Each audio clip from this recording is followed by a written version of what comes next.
I have now got the pleasure of introducing three fantastic speakers.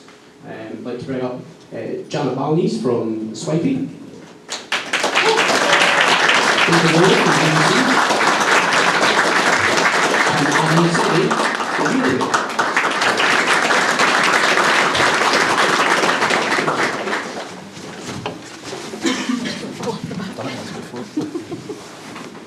Okay, so we just we'll start off by, I could ask you to just introduce yourself, say a little bit about who you are, who you work for, and what your role is at present. Okay, my name is Janet Balnies. I currently work for a company called Swipii. For those of you that maybe had a look on our website today, you'll be sitting here thinking we're a points and rewards based app. But actually in the last 8 to 9 weeks we've been transforming ourselves into a cashback based app to reward people for their everyday purchases. So you link your card with our app and then you spend as you would normally and you earn cashback. So we've had quite the transformation. So much so we can't quite keep up on our website to let you know what our app actually is right now, so that's changing in the future. So prior to Swipii I worked at Skyscanner for 5 years, and my background before that is working as a software engineer in the likes of JP Morgan and Cisco Systems, etc. Can everyone hear okay? Can everyone hear okay at the back? A wee bit more, yeah? Great, so we'll just if everyone here and... Yeah, the volume is all up, so okay, so enunciate. Can everyone hear that? That better? So I'm David. I currently work for a little startup called the BBC. I look after the voice and AI team where we're building a BBC Assistant from scratch, which you will be able to use in April, all being well. Prior to that, I worked for Skyscanner with Janet in about half the room, it seems. Various others, Amazon, STB, and many over the years. I think I'm about to change to job number 19 in February to be Chief Exec of the List in Edinburgh, so something a little bit different and a new type of product to manage. Hi, is that okay? My name is Adi. I work for Relaymed. I'm a product development manager. We're a small startup. We're actually located here at Codebase. We are healthcare connectivity, mainly in the States. And I've been there for the last 2 years. Prior to that, I worked for Aquila Insight, who were also in Codebase, but no longer. And previously, I worked in Klarna, which is, you may know them, a big Swedish, was a startup, no longer a startup, in Tel Aviv, Israel, where I'm originally from. Great, thank you. So this is an audience of peers. So I'm going to go through some themes, but we'll go out to the audience at a few specific points. Any of you are absolutely dying to jump in, just grab attention. Great, Andy, do you want to just start off with your perspective on product management? What is product management? What do you love and hate about it? Sure, so I think kind of all the saying in the book are probably what everyone has been hearing about in terms of definition is being the CEO of the product. For me, it means that you're the person who knows the product sort of inside and out. So any question anyone might have, maybe the onboarding process, the sales process, or anything within the product, you are kind of the go-to person. So having the most understanding about your product means that you usually tend to make then good decisions, or at least know who to ask about getting great ideas for improving the product. And obviously, if you know it very well, you're also very familiar with how do you measure these ongoing changes, how do you measure success. So yeah, to me, if there is a question about the product and you're sort of the go-to person in your company, then you're probably doing a good job. Great, so just before we go on with that, I'm just going to stay with you on it. That sounds like it's, that's a lot of responsibility upon you as a person. So how do you manage, do you just do your 10,000 hours and along the way figure out, or do you have you in your career used a series of processes and protocols to build out your management of all that information and that responsibility? Yeah, so I think, part of it is obviously knowing who is the best person to then go and ask if you want to dive deep into something that is, for example, way more technical. But in terms of processes, to be honest, I don't have something that is like sort of a checklist that I usually do. I think using the product and talking to customers would be like a step in any process that I would do, because then you get sort of these anecdotes, these insights, and then they usually trigger then features or product that go beyond it. I think, so while I worked at Klarna, being located in Israel, we couldn't actually use the product. And because it was only live in Sweden and certain countries in Europe, and also it was very different, so it was a different payment method, paying with an invoice is something we didn't understand. And we found it very, very hard to then, just improve the product. And one of the things I remember the best is that the chief product officer, who actually relocated from Israel to Sweden, he only after 6 months told us, you know what, I get this thing because I've been living in Sweden, I've been paying with invoices, and only then, when he actually used the product, he actually got it. So probably in any process, I would say you need yourself to be using the product as much as possible. That's the best way to get to know it, and it would be in any sort of discovery process I would ever do. Fantastic, great. David, could you look at the same questions? I know you've got some big opinions about product management. I'm really looking forward to opening them up for the audience. But just generally, start with maybe a definition and maybe some top loves and hates. Okay. The answer to what product management is, it depends where it is. I think that's the first thing. So at the BBC, the job I'm in as an exec product manager is essentially a budget holder for a lot of things. So for voice and AI, I look after the budget of 125 people, but don't manage any of them. So you're a resource manager in effect to organise some things to happen. And I think the actual job description says something like you're responsible for the best return on the public's money, or thereabouts, which is quite a curse to bear.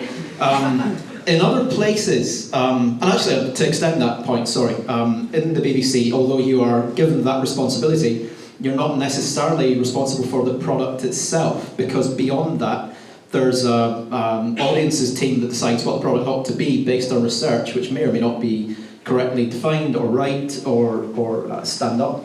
And a UX are separate to all of that and kind of do their own thing, so they define what the UX of the product and the experience might be. So to an extent, you're not actually in charge of the product at all, which is where some of my opinions come from on the job title, and my heart sank when they gave me that title and joined them there in the first place.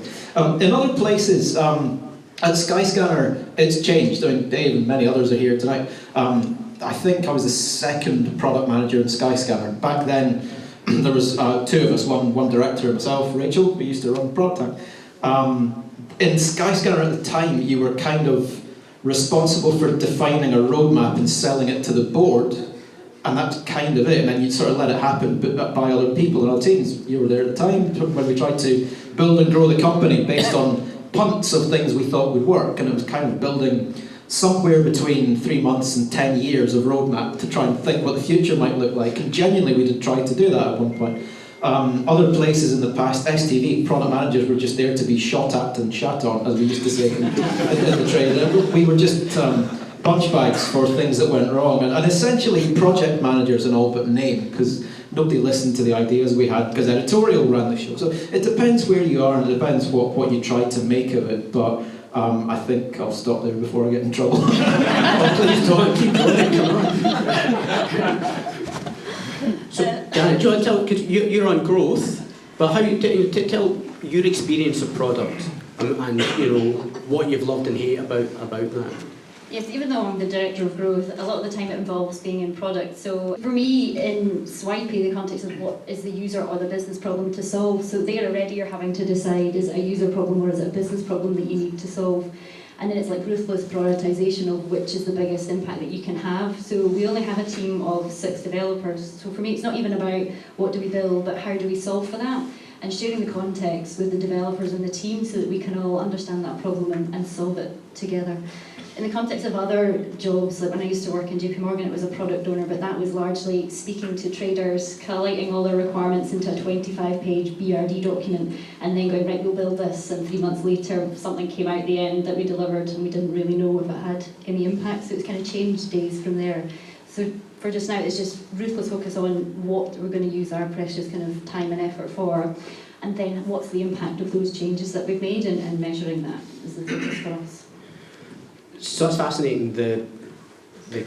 You've described as product management defined by user needs or business needs. Can you tell us a bit more about when they've been in opposition, and how hard is it to actually get them to really come together? Because naively, it sounds like they should be aligned. User success should be business success, but I suspect that the reality of all your experience is quite different. Yes, I think in the history of Swipii, we were very much in the beginning a B2B SaaS business. We were selling a tablet to a business, and you got a key fob as a user, and you swiped that, and it was a business paid us a monthly subscription, so it was a B2B SaaS. So we were very focused in our minds, it was very much on solving a business problem, and businesses pay, so we become very focused on that, and user second. With moving into our card-linked technology, we can only succeed for businesses if we succeed in solving user problems. So we've had to shift to being much, much more user-focused. So just now we're user-first and businesses second, which probably sounds something very familiar from Skyscanner. And so at times you have to make a very hard choice. So for just now, for instance, a business can sign up and they have a dashboard, but in the 8 weeks of iterations that we've made, the dashboard now doesn't reflect our current product. But we have 6 developers, so how do we compensate for that? And we just do things manually, so we have to make some just really ruthless and hard choices. There's more things than we can ever solve in the company. So. Great, thank you. David, could you want to, you've worked with very large organisations like Amazon, BBC, but you've seen a lot of growth with Skyscanner, and now you're moving to, how big is the list team? 26. Right, so great. So can you tell us where you've seen, maybe a bit about your experience at those different scales, and where where some of the bear traps are? Where to start? So it sort of responded to Janet's answer a little bit. At STV many years ago, we decided to build a thing called STV Local. And we took a punt that because people bought local papers, they want local news, and they want it from a relatively local TV company. And we built something that nobody wanted. And we genuinely built something that collapsed. And to go through something like that is painful enough, but to try again 3 times at the same product and try and make it work was even worse. But it's a fact, and we tried it in Edinburgh, then Glasgow, Lanarkshire, and all sorts, and it was never going to work because it wasn't a product. It was lots of them glued together in strange ways. It made you think what people wanted the news, and we tried to stitch the opening of Nando's onto news as a definition. It's something we didn't really research properly. So that in a relatively small team, that was 5 of us at the time trying to do that. Compared to somewhere like Amazon, where they essentially make bigger and bigger bets every year as a product to try and prove growth, potentially. So I don't know if people use Prime Video, but last night Amazon had football for the first time, and they're doing it again tonight on Boxing Day, I think. In truth, that's a punt by the Prime Video product team that they can buy content for about 30 million a year and make 30 back. Because I think that the template for it was the Grand Tour, working at Amazon 2-3 years ago. They bought the Top Gear team essentially and built a different thing with it. Cost about 40 million a year, but they reckon they made 90 from the additional subscriptions to Prime, which are then recurring. So they've built a business. It's product management, but it's building a new business that didn't exist before. BBC is different again. We're building something we don't know if anybody wants it or not, but we're building it for sound reasons. It's not based on research.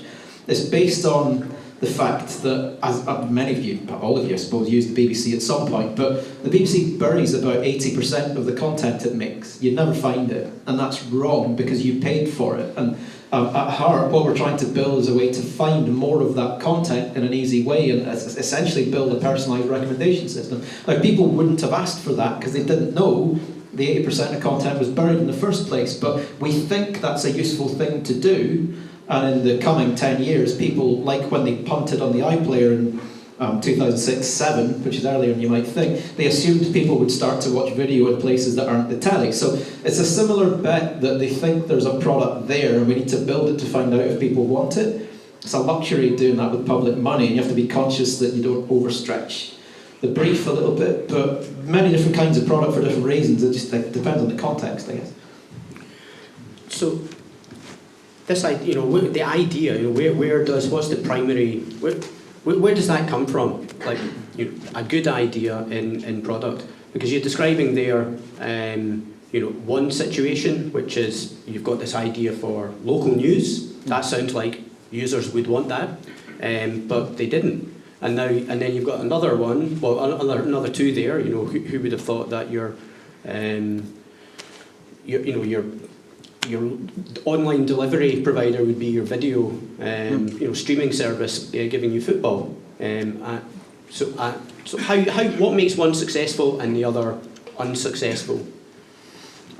I guess the first idea, the local news one, was a bet that STV could take a slice of the classified advertising market. That was the bet. Local news was a way to get local eyeballs and then sell used cars against it, or property more likely, or jobs, or that kind of thing. But people were too wedded to the way they got those things already and didn't really understand why they would get them from a TV company. So the first thing we did was launch a thing called STV Jobs, which you may or may not remember, about 10 years ago. 10 years ago, yes, roughly. But people wanted S1. And because people weren't coming to the site, nobody would buy adverts on it. So we spent a year giving adverts away to people to fill up the job listings, but there was no footfall in it at all. So we proved that people just didn't want jobs from a TV company. The idea was sound enough, because a media company, as STV were at the time, it owned radio and newspapers and other things. It was a bet they could turn that into something digital and take S1 on at their game, but it just wasn't. By the time the TV company did its thing, people didn't want it. Great. Annie, do you want to tell us a wee bit more then about your experience of that? I mean, I think fascinating what you were saying about trying to manage a product which you can't really use. You can't have a real user experience. Is that just a no? There we go. So how important is it that you are scratching your own itch, and how important is it that you're actually embedded as a manager in your users' marketplace?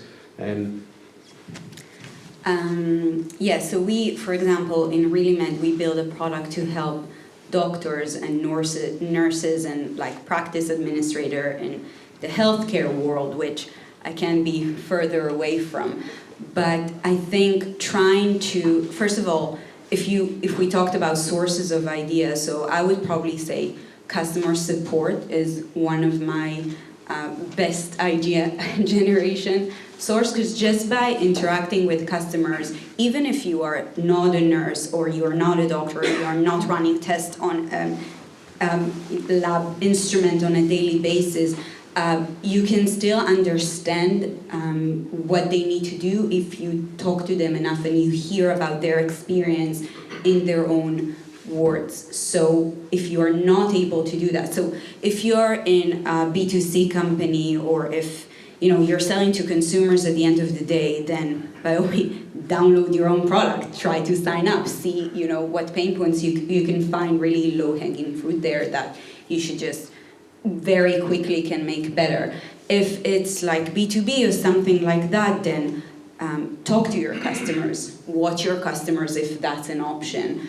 But just do it as much often, because that's where ideas come from.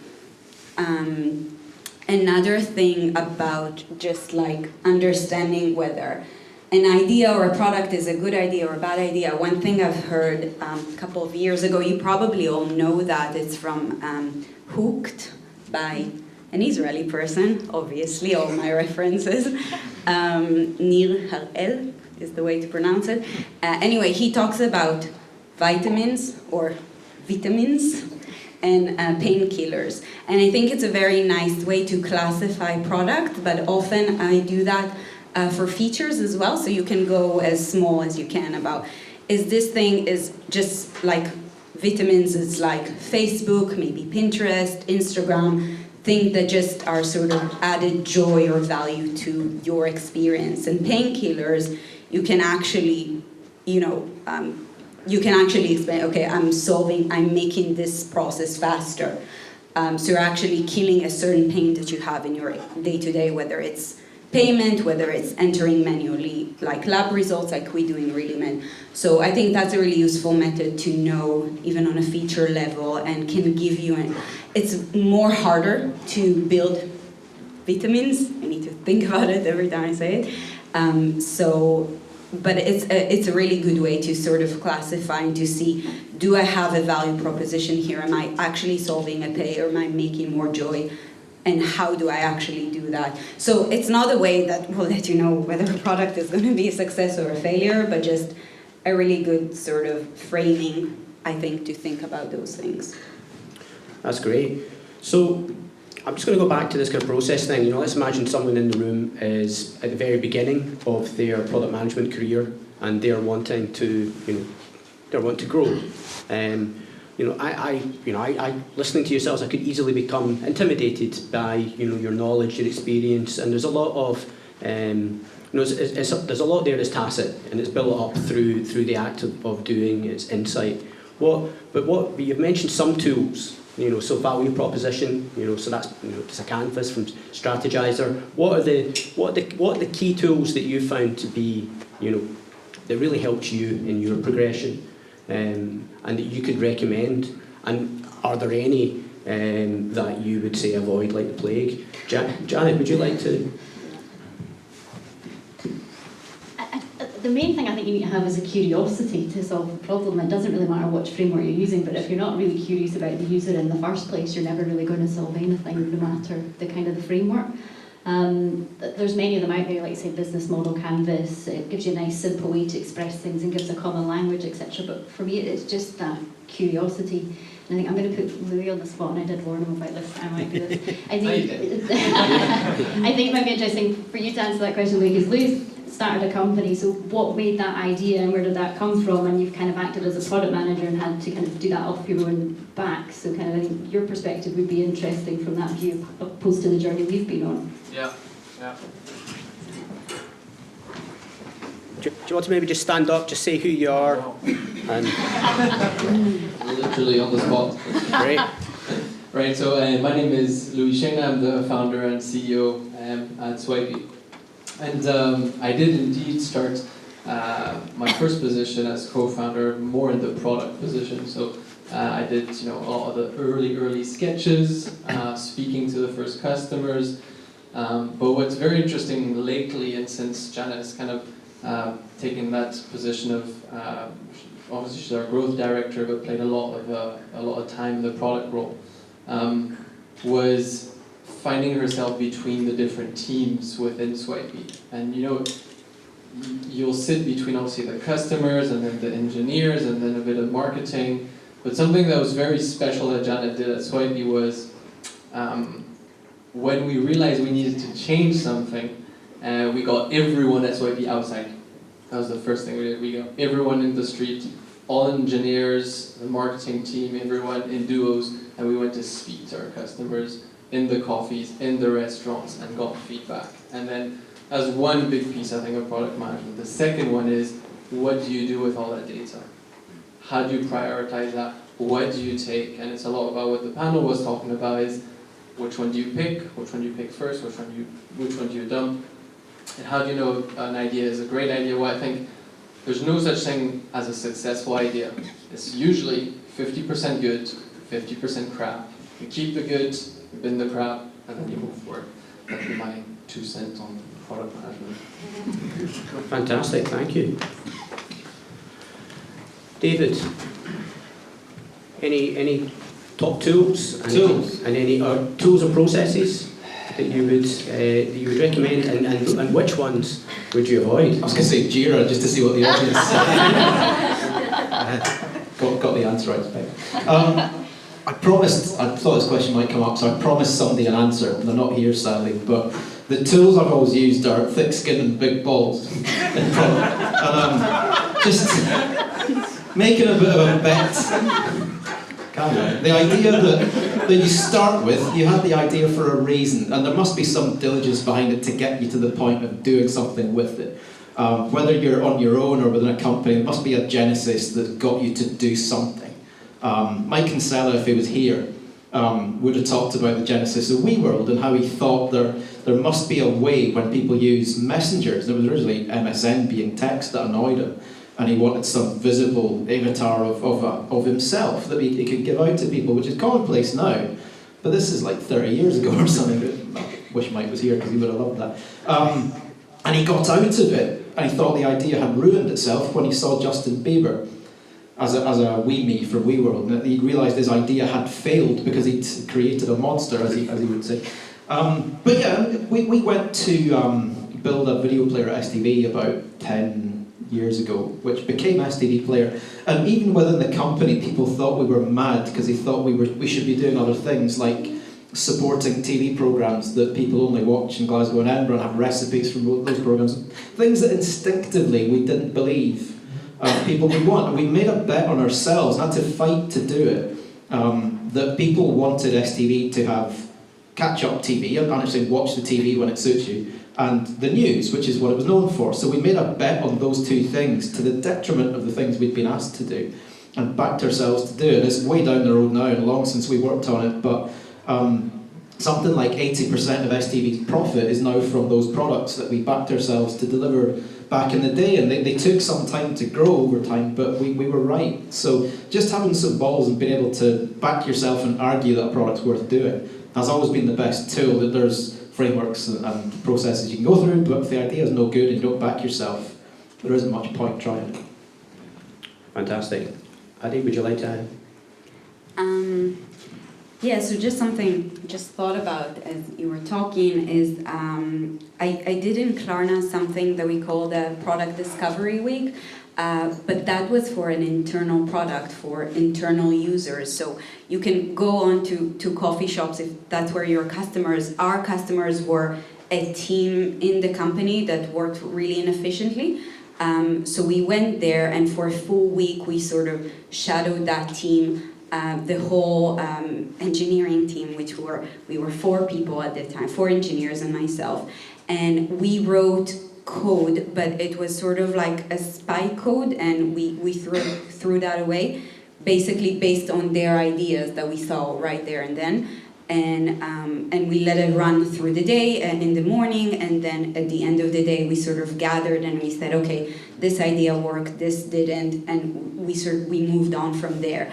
After that week, it basically generated a backlog of roadmap items that we could then like properly productionalize. But it was a really good tool to know, because we were sort of stuck and we didn't know where to take the product from there, and that week just generated a bunch of ideas for us. So yeah, it was quite hard to justify why 5 people need to go to Stockholm for a week, but it really generally filled the roadmap for the following 6 months. So it is something I would recommend, especially if you are sort of stuck as we were. Fantastic. Qualifications. There's a few players out there who are trying to get involved in the qualification landscape, not least mind the product, but obviously Scrum with the different product manager, grades, and product owner grades. What's the value of them? And would you recommend that to someone? Does it inform your hiring process? Just start with yourself. Start. I don't know. It wouldn't inform my hiring process, to be honest. I'm actually going to be slightly scared about that, because I just don't like being controlled by a process, which I think sometimes these things, are being treated as sort of almost cults, I would say. It's like, no, you can never move a card backward in Kanban. You should never do that. And I was like, why? So I would be slightly cautious, because I think they tend to be, that's just like a magic formula, and if you just do that, you're going to be successful. And also I think I'm just a person that, the process should make us more efficient, but we should never be controlled by something. And I think the certification tends to say, okay, that's the way you do it, and that's sort of the only way to do it. So it's not to generalize, you could have like great people coming out, but I would, if anything, it would make me be like a little bit more cautious, and I would ask more questions about it in the interview process, so personally. That's great. Just before we go to David, maybe just describe then, what, if you're, when you're hiring, what are you looking for? What stands out? What's, what makes for an exciting candidate?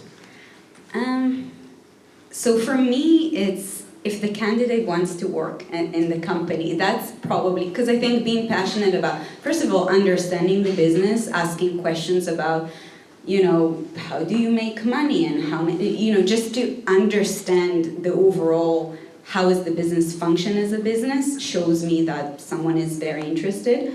And I would be, really want to see that throughout. So that, to be honest, would be more important to me than anything. Great. Thank you. David? Start from the beginning, I guess. Please. So as a lapsed accountant, I've got no right to tell anybody what a product manager ought to be, and I kind of take that view on it. We're hiring at the BBC just now, so interviewing this afternoon as it happens, and every candidate came from a different background. We had people who were engineers, which is a fairly traditional way into it. We had people from business who found their way in. A lot of project managers who've realised that in certain companies there is a pretty grey area between the two roles anyway. But the thing that gives me most grief in the BBC trying to hire people is defining what product manager does, because it sounds like other things. In our case, we have producers in different bits of the BBC that might do TV, radio, whatever. And their job description is something along the lines of is able to organise a group of people and resources to deliver a thing people want. And that sounds kind of like a product manager, and they're very good at hitting deadlines without too much fuss. So I would happily hire people like that, but because they're editorial and we are digital, not allowed to. It's controversial, but we wouldn't be allowed to make that happen. They would be stuck in editorial land until they found a way to qualify, but it's not really a formal thing. I don't know how you move sideways from that type of role to a product one without taking many steps back and coming up again. And that annoys me, because they'd be very good at the job, knowing the sort of people that have come through to do it from all our different backgrounds here on the stage even. So I think that would be my answer. Just if you're able at interview, to the point you made, to say you are wrong to the interviewer. We're interviewing people today for the BBC and telling them what we are planning to do. I would be happy if they said nonsense, challenge the product you're going to work on, because that's kind of what we want people to do every day, and I'd happily have people really tear us down at the interview if that's what they want. It's an opinion that they don't know the background on, but it's a good attitude, and I think that's the first thing you would look for. So you give no credence to any of these kind of Scrum type qualifications, or it's just does it inform your view at all? Is there any value to it? There is, but it's something you can pick up. I guess if you got experience on it, you might start a bit quicker, but you've got to have some love for the products you're going to be making and curiosity, as Janet said, for the things that you're going to be working on, and open to challenge the things you're coming into. So I think that the tools and the processes can be learned, because they're probably going to change in our lifetime anyway. So I wouldn't get married to them too much, but it's a nice to have, but I wouldn't get hung up on it. Thank you. Janet, same question, but in your own way. Yes, so I look at it from the other point of view. Who would I interview and I definitely wouldn't hire?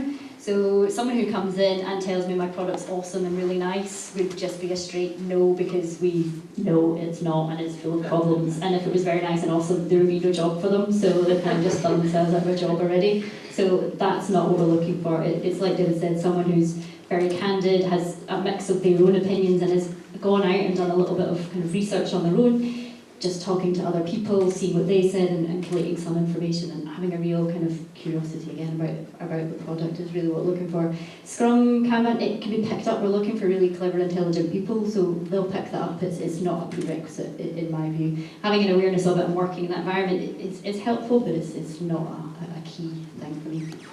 Fantastic. Metrics, like what do you have key metrics? And what are they? How do you define these key metrics? Can it be boiled down to one, or how many is manageable? this is the questions I've been waiting for, because I'm a pretend product manager. I love data and metrics. Where I get stuck is, why are the metrics those numbers that they are? We have to go out and talk to humans. That's not really my core experience type thing. So what we do in Swipii is we've got a flywheel. So like I said, we've got users and we've got businesses. So we need to think about metrics for both sides. But what's the intersection and what's the value for both? And that's the key kind of business metric that we look after. So it used to be redemptions in Swipii, so when people redeem a reward, that gives value back to the business because a person's been there X times, and a consumer's getting value, you're getting your free coffee, your free side dish, etc. And now we're moving to withdrawals because, again, that's what's the consumer's getting value when they withdraw their money, and the business is getting value from all those visits that accumulate into that. But it's not the only metric we look at, so we need to understand kind of what we think about it in terms of a flywheel. What are all the metrics that lead to that? So when does a person sign up? What's the setup moment, and kind of what's that first aha moment when they get the first bit of value, and then how do we start to repeat that? So it's great if we're getting people to withdraw, but it's not great if it's not the same people coming back and withdrawing again. So it's retention metrics that we're really looking for. And those metrics really help guide the whole company and where we should focus, but it doesn't answer why are the metrics like that. That's when we have to start going out to understand and speak to our users. So for instance, a couple of weeks ago, when we moved from points to cash, a lot of people who hadn't been redeeming had stocked up a lot of points, so when we transferred them over, we converted that back to cash in their wallets. So we're like, this is going to be awesome, we'll email these people. And it's so obvious to us. They come into the app and there's a tab called wallet and their money's in there and magic will happen, and kind of nothing happened, and we're looking at the metrics and we could just keep looking at the metrics and waiting and going, why is nothing happening?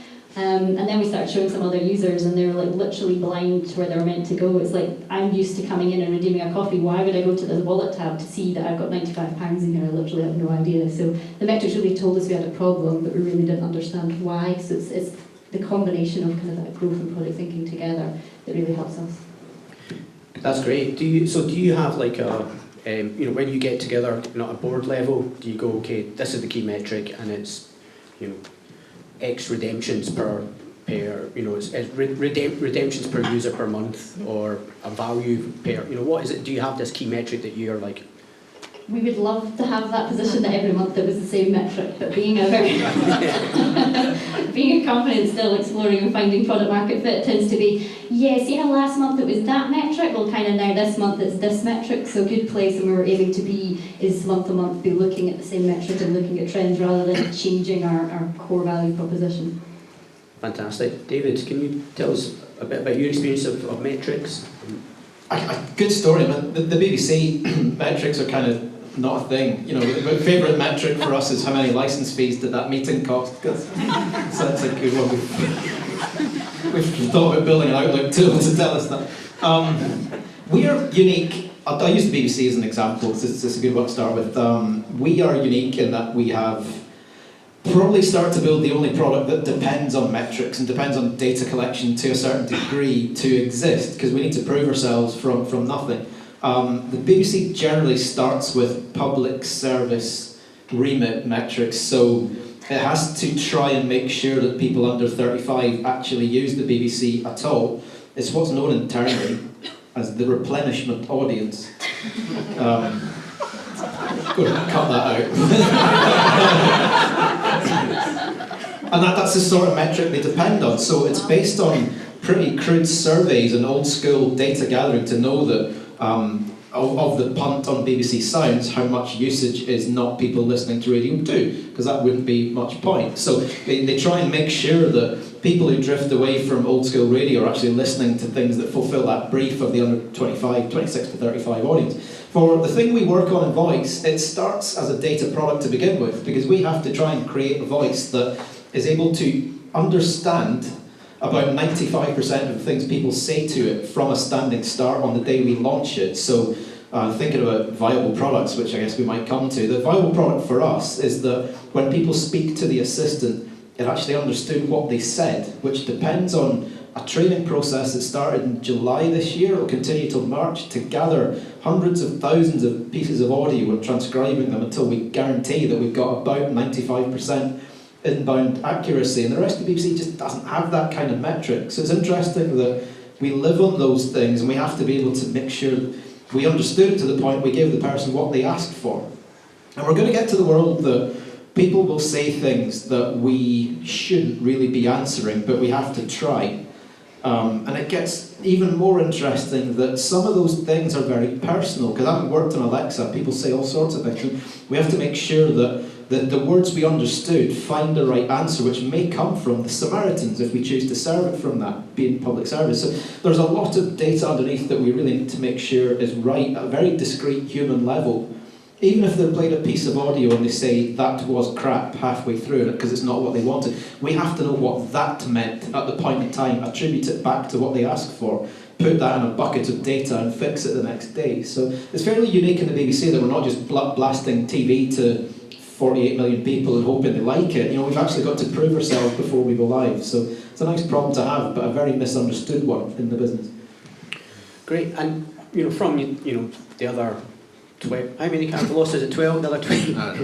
Is it? Yeah, I mean, like to say, for instance, Amazon, Skyscanner, what you're planning to do with the list. Can you give us an example of where metrics was used spectacularly well, to drive success or to in the business and in the product? I may come back to that, because I've never been that obsessed with metrics, to be honest, as a product manager. As I say, that my view's always been to brute force an idea till somebody gets it, so it's not something that I've really obsessed over. Amazon as a company absolutely obsesses over metrics, and every last decision is done in detail with spreadsheets and very old-fashioned accounting, to be honest. So, plucking an example out the air, we used to run events in this room for Alexa as workshops. And we had to find a metric of launching a number of skills, which are apps people build for voice, right? We had to leave this room with, if there were 75 people, 150 new apps, most of which would be Alexa farting or telling you cat facts, but the metric was the metric that we were told to chase. But what was it actually worth? Because nobody used any of these things that got built in the room, and we gave away everybody an Echo Dot as a thank you for making things fart and so on. So metrics, to an extent, it depends how worthy they are in the first place. I don't really lose sleep over them that much, I'm afraid. Great. How many cat fact skills are in the store? It's about 380. The one that meows at you is pretty good. Addy, you want to tell us about how you've used metrics? Yeah, sure. So at Relaymed, our kind of CEO, who hopefully not going to watch it, is absolutely obsessed nowadays with ARR. That's our metric, annual recurring revenue.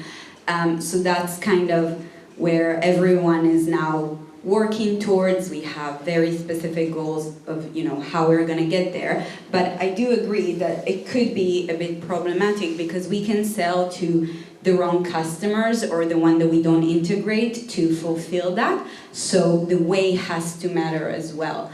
Another thing with metric is that, which I found in our particular case in Relaymed slightly confusing, is that our ARR, like our pricing, does not correlate directly to product usage. So it's sort of like a pricing that's been done on the sales process, and then they could be very heavy users of the product, but that wouldn't link necessarily. So I find it a little bit difficult to then, we are all supposed to sort of giddy up, as he calls it, towards the AR. I needed to Google it, honestly, like, who rides horses? Like, yeah. I know what it is. So the problem is that if you have sort of like, okay, that's a great metric, it's really measurable, you can say the number each month, even though it has a problem with it because accounting, you can only see it like in 30 days lag, which is also an issue. Try to have your metrics sort of closer to real time. But the problem is when sort of the money metric is not directly correlate to product usage and user interaction with your product, with your site. And that's making it slightly difficult because I can say, oh, our product has been, really good. A lot of people are using the reporting function that we built. But if I can't show that direct link to ARR, then that's going to be a problem. So I would say pick something that's very measurable, try real time, and hopefully if it has direct product Usage correlation, you will be finding it way more difficult to actually use in sort of day-to-day decisions. So that's fascinating. The kind of, the key metric is a business metric rather than a product usage metric. In Klarna, was it different? Did you have was there a user product metric? Yeah, that was actually different because we've built a product to optimize a certain team. So we hired to get those people out of their job or onto more interesting jobs. So basically automate their job. And then it was very, it's a separate story, but that was a challenge to get them engaged because, help us to get rid of you. But the metric there was way too, it was clear. It was, we need to automate that percentage of tasks that you do. So it was that is an example of a good metric in terms, it directly correlates to the money that we were saving, which directly correlates to, the business metric and how I needed to justify the team existing sort of every quarter and the amount of money that we save. So that was actually really useful, but we were lucky that we were able to do that. I think for most businesses, again, if you're not building that painkiller that you're just, you can precisely measure how much money you save, it's going to be slightly more challenging and potentially you're going to need to use a couple of metrics so you wouldn't, hack the numbers with whatever it is that they were building skills at. Thank you. So in terms of, let's talk maybe about release cycles and then, how long, is there an ideal amount of time that, how often should you be shipping? And so lean, we hear, and we sprints, how much is that part of your culture, your process? Over what time scales are you looking to build and release feature sets and test that in your user marketplace? Start with yourself, Adi. So we have all our engineers here in the team, and we honestly do releases on a daily basis. So we're doing one tomorrow, and they're not sure it's going to work. They're like a bit. But no, I think that's, to be honest, when I joined, that was one of the things that was very important to me to change, because I think once you kind of sit on something for too long and it's becoming too big and you have too many new stuff they want to master, you need to do a bigger testing cycle. There is big risk involved. I really think that doing frequent releases it's one of the things of the lean method that, I actually think is true and it's working. You can't do it for everything, but that should be something that you aspire for, because when we did big releases, it usually went wrong. It always goes wrong. So, minimize your risk. Fantastic. David, I'm dying for your answer here. I don't really have an interesting one. When I went to Skyscanner, we had this problem. We used to release mobile apps, which is the first thing I worked on. We released every 3 months because we had a long cycle working with Kotiken. If anybody here was with Kotiken, we had a really good release cycle at the time where we had a very high quality bar because we tried really hard, if you remember, to keep it nearly 5 stars average, which is unheard of. But that coupled with the usage we got, and we're really proud of it. And one of the first things we tried to do was just separate a little bit of the configuration away from the app itself so we could make subtle changes and experiments along the way. And that helped us to understand things and test out things like advertising in the app and be able to yank it if it caused any damage. So I think there's an argument for fast release times, but I think that slow timescale we had was actually really good because we didn't release public that often, but we released amongst ourselves at weekly sprints or even in between. I think that quality bar was worth it. In other places, in STV, we used to release the minute something was ready, whether we tested it or not. And there was one time we decided, because somebody high up told us to, released an update to the I'm a Celebrity, Get Me Out of Here microsite, which had a knock-on effect on the X Factor site that we hadn't seen, and broke a phone vote, which cost us £250,000 of people's votes at the time, and got us in the front of the Sun the next Monday. Fix Factor, if you Google for that, you'll find our name on that somewhere. So sometimes the haste to release things is a bit too much and it causes troubles, but generally I'm in favour of doing it as often as you're able to. Great, thanks. Janet? Yeah, it's a key part of our process as well, delivering as fast and often as we can. There are times we probably maybe go a bit too fast and we need to kind of slow it down, but it's key for us to learn. We're a company looking for product market fit, and the key is learning just now, so we take the risk of being a little bit scrappy rather than being perfect to kind of see if we can learn.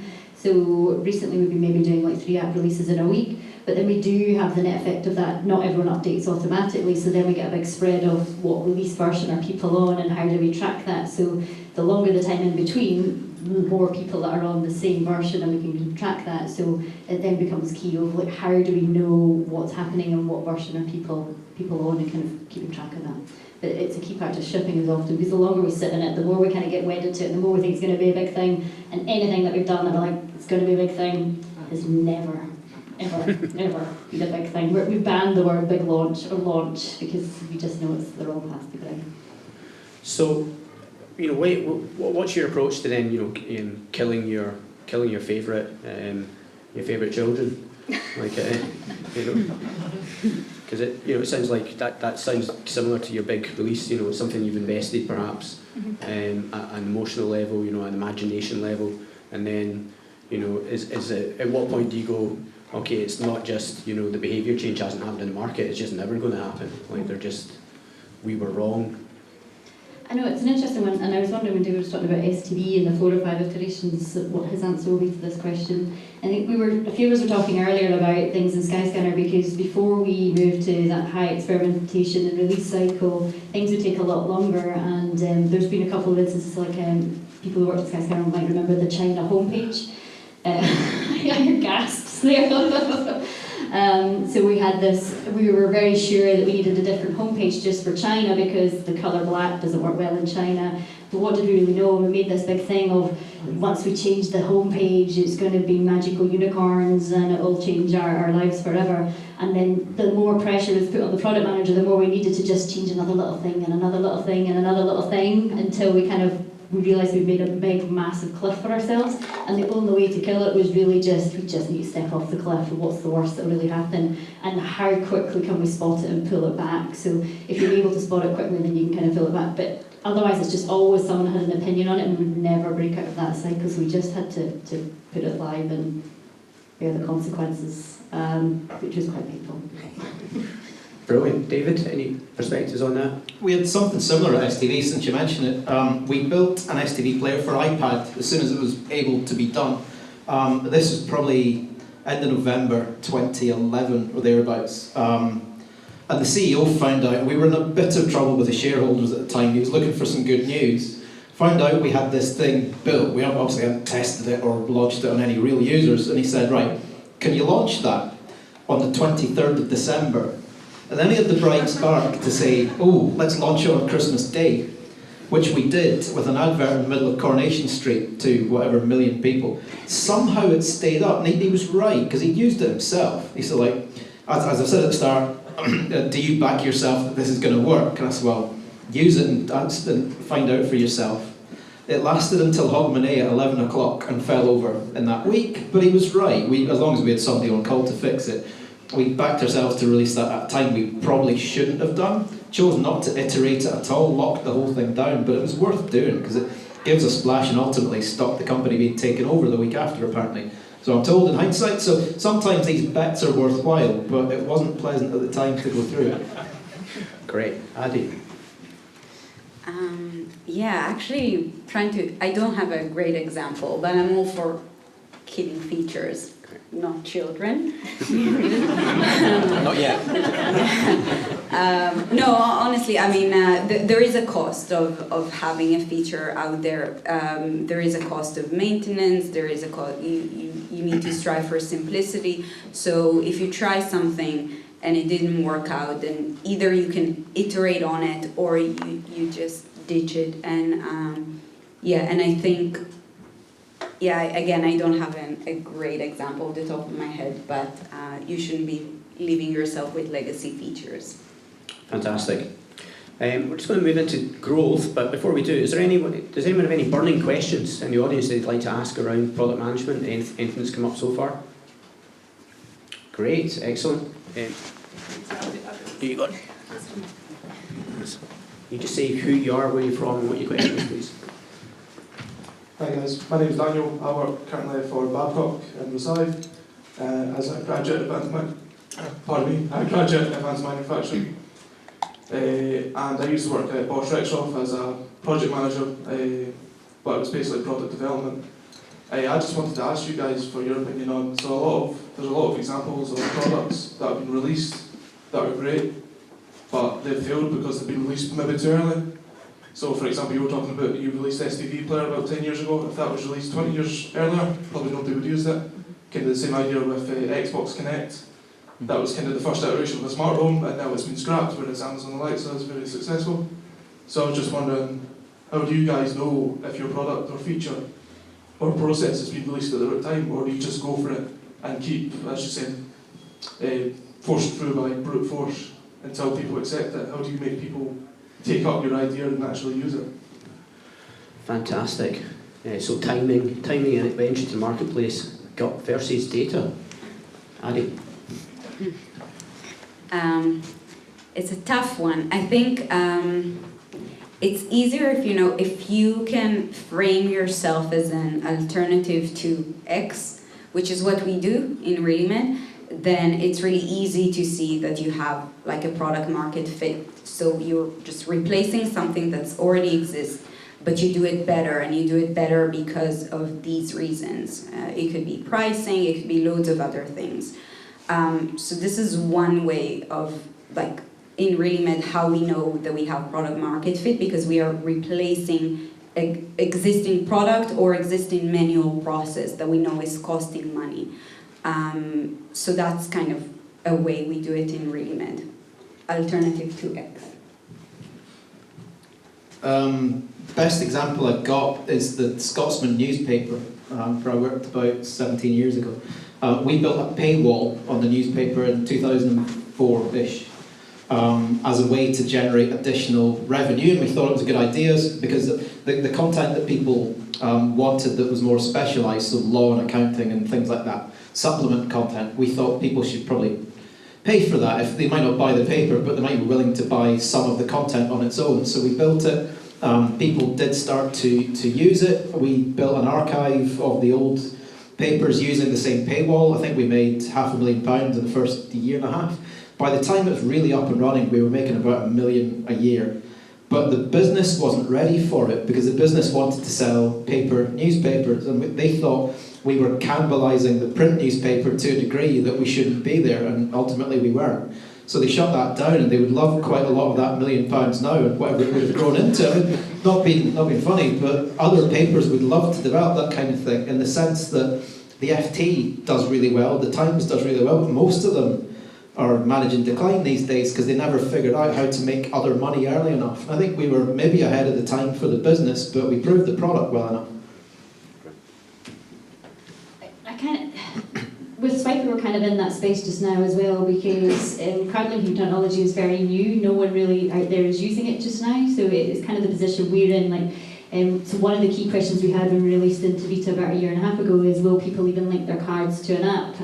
Which they do, but it's a big behaviour change that we're looking for, because to people they don't get that, well, I just go and spend as usual now, I don't have to do anything else. Like when we do user feedback, okay, so I've now linked my card, I'm going to go into the store and I'm going to show my app, and it's like, because you saw what in our app, but it's just because that's the mental model we have. So we're in this position just now of trying to establish a different and new behaviour with people, and we believe it's just that we're early in the market and this will become the norm, so it's kind of sticking with that and finding the right group of people and the right kind of key set of businesses to work with to develop that, to change what's really a very established pattern in the market. So if you go to Starbucks or Nero or anything else, you're showing a thing, or you've got a thing, and we're getting rid of that, so it's a very big behaviour change. I think it's similar to Netflix as well. If you look at them, you were renting DVDs and they were being posted to you, but in the background they started streaming because, like, with the change in technology, they knew that streaming would become much more viable for the masses in 5, 6, 7 years, so they backed themselves on that bet in the background, and DVD was just really the MVP for proving out what is it they learned from that, of what videos and what content do people have.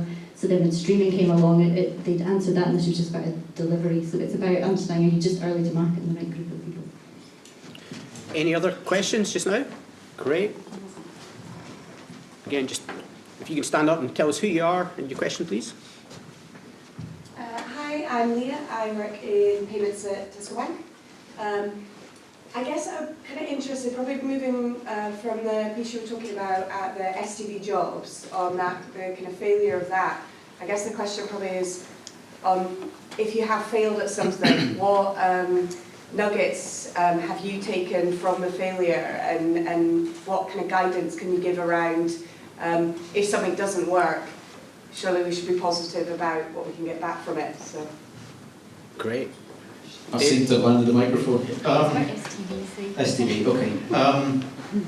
We dusted ourselves off and tried something else, honestly. I mean, we had some backing from the company that they'd asked us to do that. So they said, right, that didn't work, you go and try the next thing yourselves, which was local, which went wrong again. But we were back to do things wrong. I'm not into this concept of having failure parties and that sort of value nonsense, but you should just be able to dust yourselves off if you're lucky enough to get the chance, let's be honest, to try something again. I mean, you always learn things you wouldn't do twice. In the case of STV jobs, we wouldn't seek to second guess what the audience wanted without doing a bit more diligence or a bit more instinct on it. So I think we learned to try and stay a bit closer to home as a result and try things that were a bit more culturally suited to STV. In other places, Skyscanner got many things wrong down the years. We separated our apps from 1 to 3 and then brought it back in again. I mean,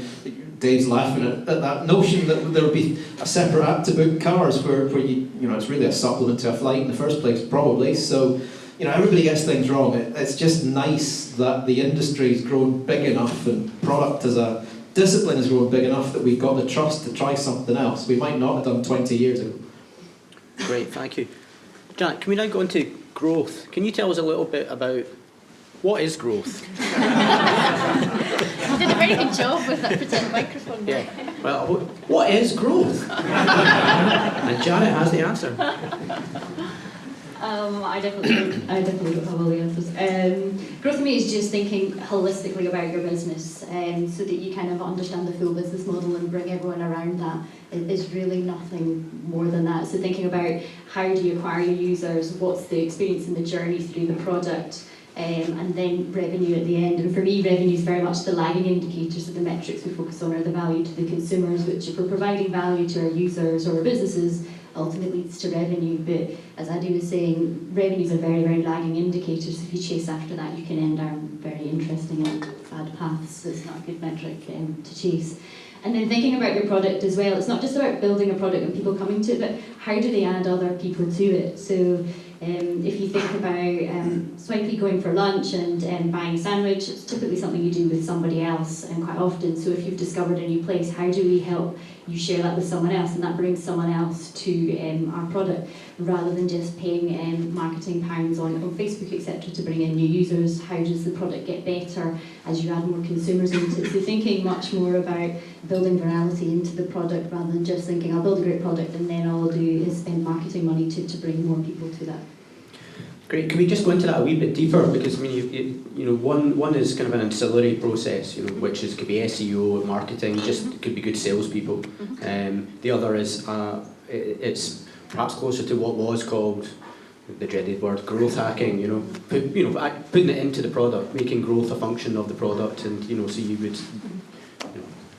So can you talk to us about that product-centric approach to growth, and the other being more a kind of business process? And is the reality always a mix of both? Should you be aiming for a percentage mix between those two things, or? Yeah, absolutely. It's not to say that there's no value in SEO and there's no value in marketing spend, but if you think about it, there's a good analogy once. It's about building a fire. So if you've got inherent virality in your product, that's your sticks and your kindling, if you like. So if you've got a good mechanism for I've got value, and at the value point I'm going to share that with my friend, that brings people. But that's only going to get you so far. It's not probably going to get you into a new market. You're going to have to establish supply in that new market. So how do we do that, and how do we kind of add marketing spend onto that? And then once you've got that kind of fire burning, adding fuel to that fire with money is kind of the way to go for me. So it's not instead of, but it's to complement that so that you've got sustainable organic growth rather than just paid growth all the time. Fantastic. Great. David, would you like to add? Just really, some reflection on Amazon from some time there. I mean, growth to them is essentially everything Janet just said, but it's assumed to happen. It's not activity that you depend on. So everything that's built there has to enable some kind of network effect that people will want to sell things and they will find people to buy them, and that's the business.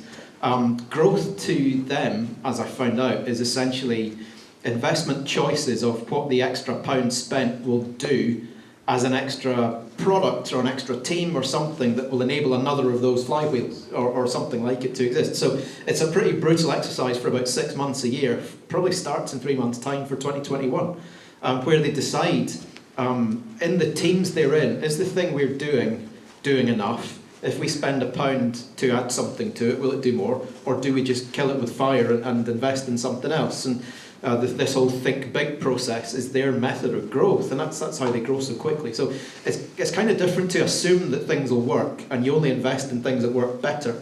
It's a mindset I've never found anywhere else before, but you can see how it happens. Great. Adi? Yeah, so I think it's slightly different for B2B, which is what we are selling now at Relaymed. I do think, though, I can relate to what Janet was saying about use your customers to refer other customers. So in our case, we sell to doctors. Doctors know other doctors. They go to conference together and they talk about how they run their practices. So a good strategy for us is to go to our very happy, loyal customers and have them recommend it to their peers. Obviously, there needs to be something in return, but oftentimes customers are just happy to do that because they are your, very happy customers. So I think using your customers as marketing is a good tool. Is very genuine to sort of believe, okay, this product is actually being used by someone. So this is something we can use in B2B. My time in Klarna, I could speak slightly, it was very much related on sort of merchant growth at the beginning, because to an e-commerce website you have the consumer and you have the merchant. So very early years they were only focused on merchant growth. So the sales team that would sell to ASOS and all other websites to put them in there as their payment method. But then just sort of before I left, and now they've certainly done the transition to be way more consumer focused. So again, if the users are sort of eager to be using that payment method, then the merchant will come and would want to add that payment method. So this is a shift Klarna certainly did, and I think, well, now it's sort of a monster since I left. Shame, but I think being a user focus as opposed to merchant focus helped them quite a lot in terms of growth, because then they saw all these merchants sort of lining up because everyone wanted to pay this way. Fantastic. Do we have questions about growth from the audience? So I'll just do a follow-on around, growth. So for instance, in Skyscanner, Janet, how closely was the metrics for product aligned with your growth metrics? I think we should ask Dave Peer that question since he's still there. Yeah. I can see him looking eager.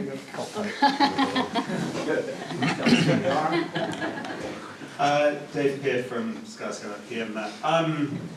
Short answer, I don't think it worked at all. So we're changing how we do stuff at the moment. We had a bunch of problems with how we did growth, how we did products. We spent a bunch of time trying to get the two parts of the org to talk to one another, and we never figured out how to do that. So there's no good answer there, unfortunately. But we're working it out, and I think it's much more now. It's always been a focus on the user, which we've always tried to do, but I think it comes back to metrics being super powerful and in both directions, like good and bad. So you can, if you have different metrics that don't all go to the same place, people do weird shit. And they go in one direction, different teams go in a different direction, they never meet in the middle. And I think that was a big part of our problem, was everybody had metrics, they didn't join up,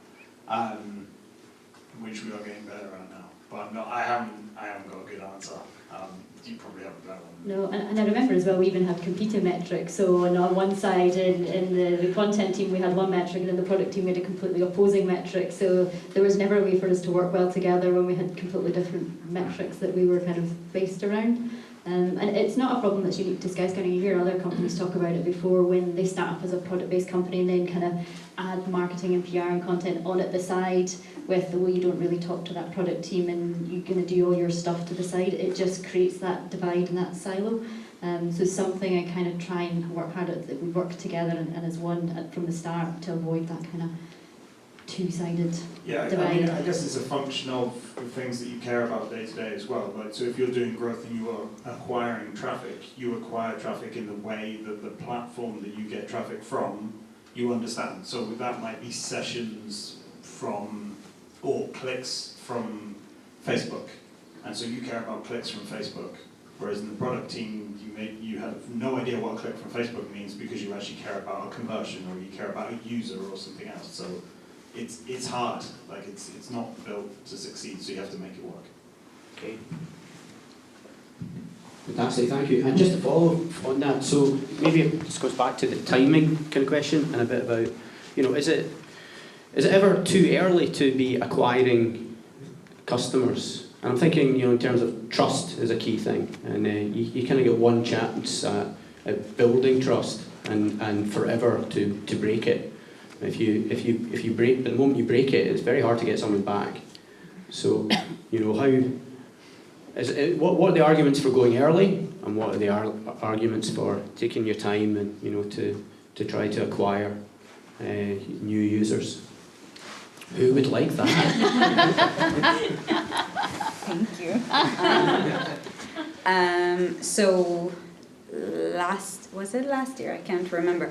I keep quoting that because I really like this talk at the Turing Fest.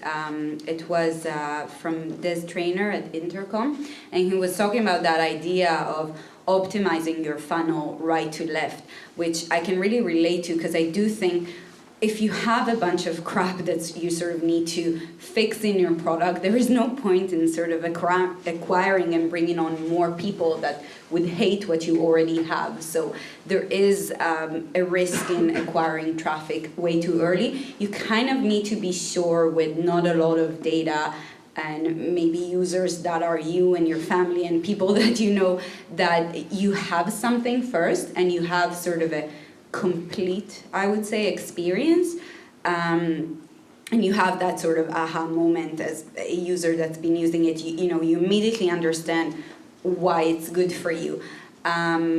So you can't be too early, and I would say if you have a bunch of things that you need to fix first, then think about that right to left concept and try to fix your product first before you just try to bring in more people. Can you spell out for us what that right to left concept is? Yeah, so it's like an imaginary funnel that you can think of user, of sort of the marketing leads that are generated and then how they convert into customers, and retention is at the end of the funnel. So obviously, or you can think about it also top and bottom as well. So instead of just putting more stuff at the top of the funnel and then see users sort of converting, try to fix the problems that the user have, your current users, and if you have a retention problem, then fix that first before you start sort of filling in the funnel with more new users, because it's never gonna work. Brilliant, that's great. Would you like to add? Yeah, I can speak to Alexa. I mean, Alexa launched far too early. I can. I mean, people... it's getting there now. Yeah. But I just decided a half an hour ago, we are aiming to launch our assistant at the BBC at a certain level of accuracy, to use the right word, that will understand what people say. Alexa to this day doesn't. So at the sort of scale they operate, because they sell these things at cost to get them out the door, if there's 5 million devices switched on in Britain, 5% of that 5 million at any time are doing the wrong thing, which doesn't feel right to me. And actually underneath, a lot of them are switched off because people don't know what to do with them. So it's far too early, and they haven't ever really figured out the fit for that device in the company. And heavily invest to try and figure it out, but it's super early, and it might be 10 years before we actually realise what these devices are actually useful for, apart from being radios. Let's be honest. But 5 million of them exist in British houses, so they've done something right, and they've got an audience to test with. But as a product, it probably launched about 3 years before it should have. But it's a bit of a chicken and egg, because you need to acquire users to test your product as well. So you do have to take a kind of a bet, and you do have to take that risk to kind of learn that it's bad, because without that you'll never know. So you can get, like you say, your friends, etc., but they are kind of inherently biased. And just now with the product changes we're going through as well, we might need to at some point acquire some new users, because the current users that we've got are maybe now not the right people for the product, because it's a different product. So it might make sense. We might never fix it for the current set of people, because they're just so wedded to the old way, and we need to go out to the market to get some new. So it's a bit of a chicken and egg. I don't think you can't not acquire users in the stack, because you have to learn, but taking and managing that risk. That's great, thank you. Any follow-up questions from the audience? Okay, so I'll move on to people. So to what, we've talked about business, we've talked about the product, but within your, and particularly your teams, within your teams, how have you've worked with different sizes of teams, and to some extent as you become a more senior product manager, you're managing people who then manage more people who then ultimately manage user needs and product delivery. Any top tips on managing people? Janet? You've got 200 in your team.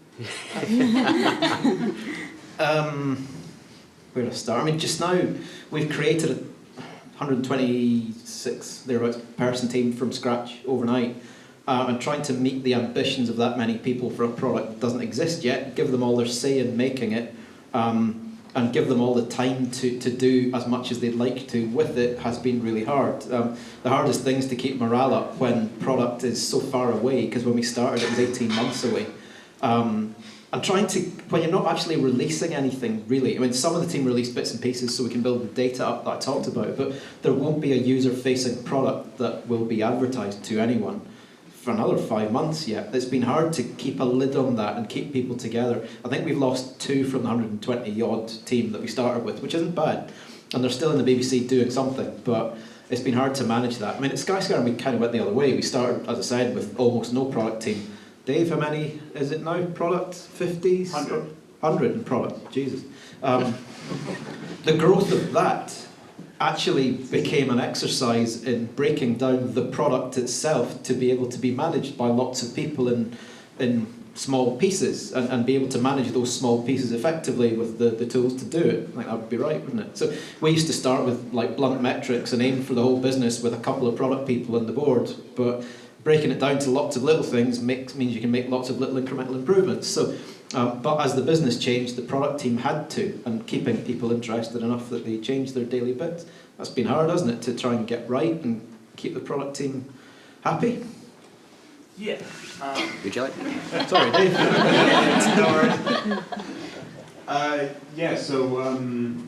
Started, I think I came in and there was like 5 of us or something like that. And when I came in, I'd done no products at all. So I was winging it and was given half the website to look after because we didn't have many people.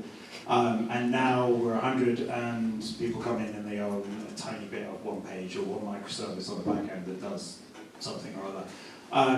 So that there's a whole bunch of learning as the company grows, and then the company hits a certain sort of type of size, and then everybody recognizes that it's very much like any other big company like Microsoft or Google or something like that. So there are growing pains as people figure out what they're supposed to be doing and how they're supposed to be doing it. And also when you're smaller, you tend to get more remit to do big, scary stuff, and no one really cares.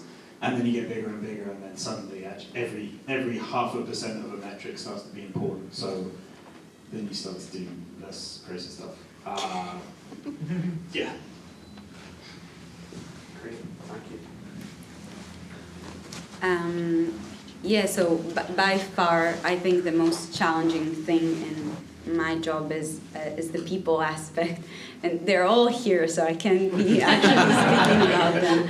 But I think we had several well, we had 3 occurrences and a team of 4 or 5 people. It is quite substantial of just understanding when you have the wrong people, when people's heart is not actually into the job, they're not actually motivated, they sort of don't want to do that. I think specifically in a startup, it's very important, that motivation factor.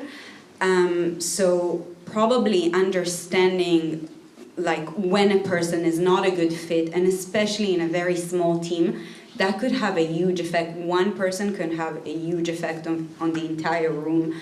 And I think in all 3 of those occasions, we probably made the decision to replace those people with other people way too late. So I think, yeah, I think don't underestimate the effect of even one person on a team. Even in a company very big as Skyscanner, or my husband works for Amazon, it's still relatively small teams. So yeah, one person who is not a good fit could mess up the entire team dynamic. And likewise, if you add one person who is sort of a good cultural fit, which is usually what we've been looking at and been, considering as the highest thing that we're looking for when we are hiring, then could add and could practically heal a team as well. So it's very difficult, but just if you have someone like that you kind of feel is not a good fit, you probably want to make a decision sooner rather than later, because it affects everyone, and it's sort of toxic and it spreads. So yeah, but it's very challenging. That's great advice. Any other points, particularly how do you, as you become a manager of managers, how do you help people grow, so that they don't just stay, they don't just stay on a single feature set and that's their career. And people want to grow usually. So how do you enable that? And yeah, great, Dave, you've. Don't be scared to admit there's people better than yourself and let them through. That's always been the lesson I've had. So there's people who I've ended up working for in other places who worked for me previously, and there's nothing wrong with that. It's a good thing that you've been able to hopefully mentor them through that and end up putting them in a better place where they deserve to be. So I think that's the number one lesson from managing people. At the minute, my team at the BBC has 14 product people. Again, trying to keep that in shape when we haven't launched anything yet and they all want their own little piece of it, which they can't actually improve, has been tough. So we've had to just try and break down the product, as we talked about at Skyscanner, in a way they can manage the inception of it with enough growth that when it does launch, they'll be able to run with it and set themselves up. But I must admit, that's been one of the harder challenges, to keep people interested when there isn't actually anything to see. Thank you. Janet? I think with the company with Swipii just now, it can be quite terrifying, I think, for people with the way that their job changes. So, for example, we've got our digital marketer in the audience here who's hired to do Facebook ads, to acquire businesses, acquire users, but we're not doing any of that right now. So it could be a case of, this is quite terrifying, I'm going to sit and do nothing, but actually there's an opportunity there to learn and develop other skills while we're doing that. And then also our new product manager, from the 6 weeks when we did the interview, the product's completely changed from what their expectations are. So the expectations of what my job is keep changing. So it's kind of making sure we find the opportunity for people to learn in spite of that and not be kind of so daunted by that. We had to have customer success people move into sales, and we took them through that process. So in a company of 20, everyone's having to kind of change what their job is. So not being too wedded to, well, my role when I came in was to do this, but being able to see the opportunity that gives them instead, it is a great opportunity for them. Fantastic. Adi, would you like to? I don't actually know. I wish I knew. I think getting people off their comfort zone is usually helping growth. So getting our engineers are doing the sprint demos sort of on a 2 weeks basis.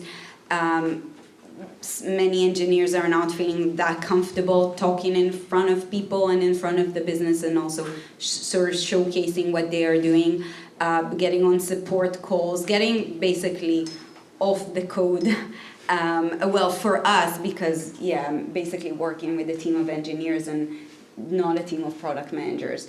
But it usually helps sort of open the horizon onto different skill set, stuff that people are not usually doing on a day-to-day basis, and then maybe some people find, oh, I actually really enjoyed that, or I learned something new, or now I'm feeling really motivated to, help build this feature for this customer who I've heard their issue.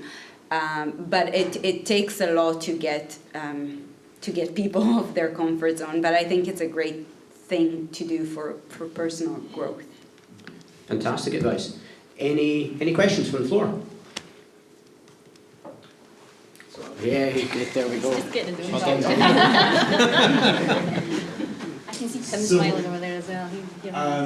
So I think everybody's done a whole bunch of interviews for PM folk, and when you're there and you've got all these standard questions that you ask people. What is the question you like to ask of people you're interviewing, where you can really figure out are they a good product manager or are they exceptional? God. I can tell you what not to ask, which I've been asked is how many passengers land at Heathrow every day. Yeah, but I can't think of the one very good question. My favourite one is just tell us what you think of our product and see what they actually say. We used to use that at STV, and at the time we were really hiring. If they said they liked it, they were straight off the list. Because if you, as a user, if you tried it, it was rotten. So that ruled people out straight away. Just what do you think a product manager is? Teases out quite a lot. I think if they can actually explain what they think the role is and not read it from the paper they've been given, that's a good start. I think as well as understanding your product and what they think about it and doing a teardown, it's kind of asking them about a product they love and know about, and if they can kind of talk about that deeply, not just I like it, and they don't really go any deeper in that, but have a good understanding about what makes it good and kind of appreciate what goes into it. It kind of helps kind of understand someone as well. Okay. I can ask about a comment that I saw on LinkedIn from you, David. No. You described Lean Agile as something, I might have got this wrong, but as a crutch for lazy people. I didn't say that. What did you say? Trust you. I said it has been referred to as a slacker's charter. Would you like to? I think you need to explain more. Would you like to? I just think, having worked, and I'm not going to pick anywhere out for this, having seen places transfer from going from sort of reasonably ambitious releases and having the sort of mindset I talked about earlier on, that you make a bet on what you plan to do and try and deliver as much as you can, pivoting to places that ran Agile Scrum and similar things, then deliver almost nothing, but with great rigour. And I think that's such a waste, where you've had people, the same people, able to deliver things which may be slightly buggy, maybe slightly less than they intended to, but with the best intentions, to having a roadmap 3 years ahead, which is roughly the same as they might have done in 6 months if they'd just gone for it. And it bugs me that people want to break things down to that level of rigour and science when they may have been able to push themselves to do it in the first place. That's the essence of what I tried to say. Slacker's charter was probably a bit harsh, but I have used that phrase in the past. Fantastic. Would you like to add to it, Janet? You're... I didn't see the comment for that. I agree. I mean, I think Andy covered it at the start as well. Process for process sake is never where we want to be. For me, it's like, what's the outcome, and if there's a good process to help us get there faster, then that's great. But I'm not wedded to doing it right by the book, because you kind of lose sense of common sense. Fantastic. Addy? Yeah, I don't actually think I have a lot to add. I didn't see the comment. I'm not on LinkedIn that often, so. Cool. Well, it feels like that's it. We've got a good. Unless is there any last calls from the audience? Oh yeah, now you're milking it. Yeah. I was going to ask him a question if no questions came up from an engineer's point of view. Hi there, I'm Ian Harrison, I'm a product manager at CareSource here in Codebase. You're all three highly intelligent individuals. This sounds really hard. I'm worried what he's going to say. Why do you do what you do? Why are you not doing something else? So I actually started as sort of the data scientist analyst side. That's how I sort of transitioned throughout my career. And what was different for me and why I keep doing what I'm doing is that as a data analyst, I sort of handed off recommendation of, I really analyze that and you should really be doing that, you should be really improving that, you have a real problem in doing that. But I never had sort of the full circle of, is it now going to actually be done? Can I get to see it in action? Can I get that, reward at the end of when you analyze the data? And that's sort of what drew me to product and probably what keeps me on. So you have sort of that end-to-end, I know it's like buzzwords, but you actually do from an idea generate, no matter who generated it, all the way through the value it created. And I think that creates a great deal of satisfaction and motivation. That's why I keep doing this. I started out in this industry as a lapsed accountant and had to come in as a hacker, learning at home and building websites in spare time and stuff until somebody took a risk and gave me a job doing it full time. And ever since, I've had many jobs on the way by choice. Some companies went bust, some people tried me out and then went bust and things like that. It's just kind of made me itchy to do the next thing. So I'd say I'm changing in 2 months' time to run the list. That's another challenge. Everything I've done along the way is just either to make a product from scratch or to make one a little bit different or better. With the list, I'm trying to pivot a business. It's just another challenge, and that's really, to me, what product management and business management is about. It's just having some ambition to try something else. That's really what I try to do. Yeah, kind of similar. I mean, from going back to when I was an engineer, I was so abstracted from the problem. I remember we started to move from waterfall to agile. We got some really awesome consultants in who did the stand up and then sat with their feet up on the desk the rest of the day, which was quite amazing. And then when the release came out and we had bugs in it, and they're like, oh, well, I'm just the Scrum Master, what do I know? And I'm like, I know exactly what 157 stored procedures went in there, you should too. So I kind of got frustrated with, well, what does project management really mean? What does product management really mean? And none of us really were so abstracted from it, so I kind of started to take that role on, not because I wanted the role, but more to kind of bring everyone closer together, and then from there kind of moved out of engineering to be closer to kind of what the problems are we're solving and to kind of help engineers understand it, because I think it's a better way to work. And I think I constantly ask myself, like, it's not an easy job that we do just now, but it's interesting and you learn. So as a basic human need, you kind of crave predictability and that kind of thing, but it's much more interesting to be kind of learning and doing and putting yourself out of your comfort zone all the time. Fantastic. We had a question down the front here. I think we'll just get... Please, yeah, if you could, and just say who you are. I'm Michael, I work with Ali, I'm an architect. So, Slacker's charter, kind of, like, surely it's just the people you allow to be slackers by having this kind of scenario. Like, if you've got sprints or Kanban or anything like that, if you've got the right people, they'll get stuff done. And maybe when it's like, we'll work on this for 6 months, there is someone there with their feet up in the corner, and it's the good people that make that not happen. And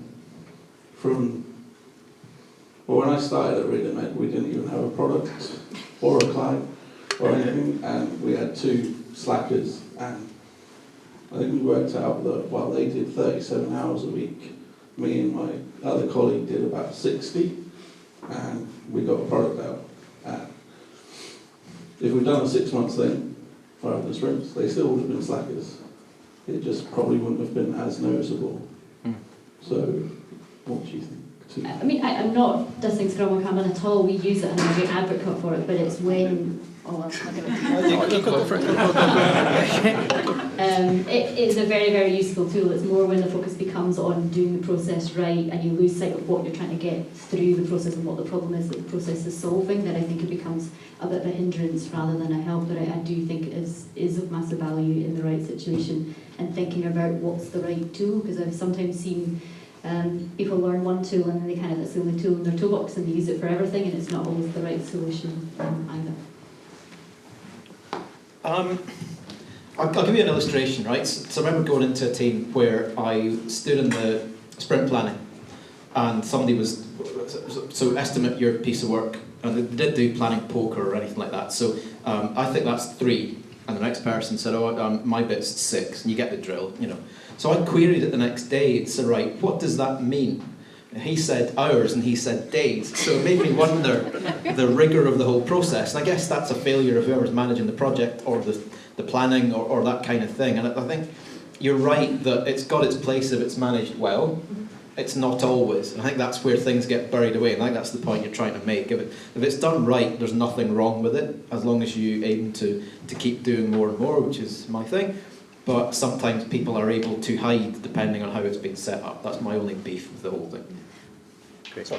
I just remembered a very interesting example for a big corporate where everyone had to do Scrum, and we were talking about metrics earlier, about bad metrics. The metric for all the engineering teams became velocity of things going through those sprints, so you can just imagine the fun we all had with that. Yeah, we had that. No, How's the burnt jar? it's not a good metric. We had that too. Great. Any final questions? One. Oh, excellent. Dave Hamill. That was great. Dave Hamill, would you like to stand up? Hello, I'm Dave Hamill, a UX researcher. Now that David seems to have offended some people, I'm going to put the confidence to stand up and ask a question. So, as somebody that works with product managers, it's my opinion that like great product managers are few and far between. What do you think could be done generally to improve the level of product managers that come in for interviews in your offices? Any takers? Yes. I'm relaying an answer here. Less UX people said something.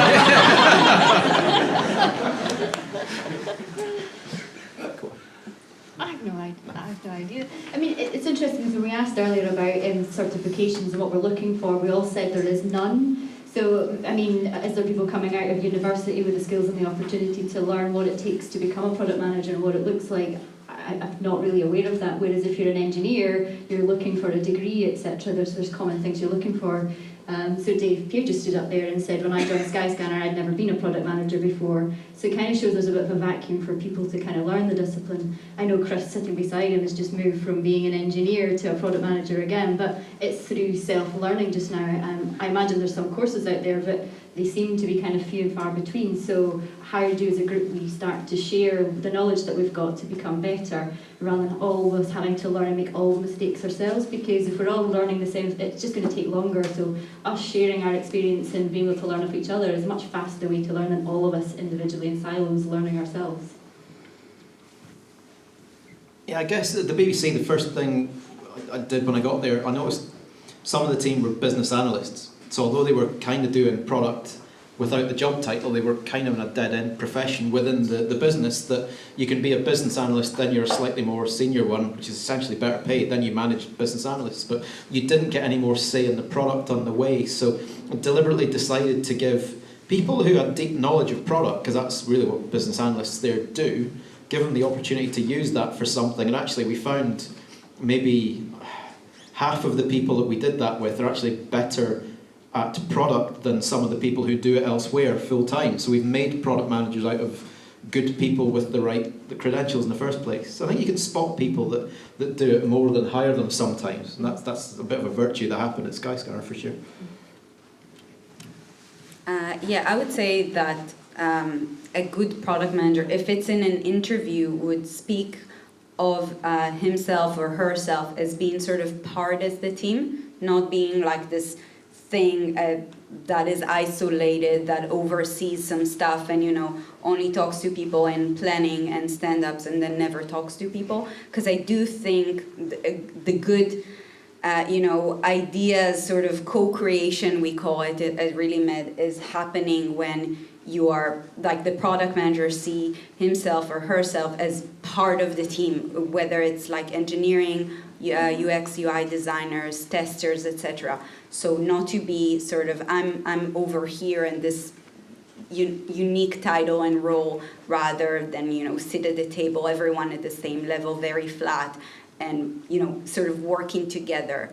And if you can spot that at an interview, if someone is speaking about themselves as being sort of unique and, and sitting over there and doing this high-level strategy stuff, then to me that will be sort of a red flag of not being so, maybe not being so successful. Great. I'll just, right, that feels like a perfect place to wrap up. Thank you. Would you join with me in thanking our excellent panel for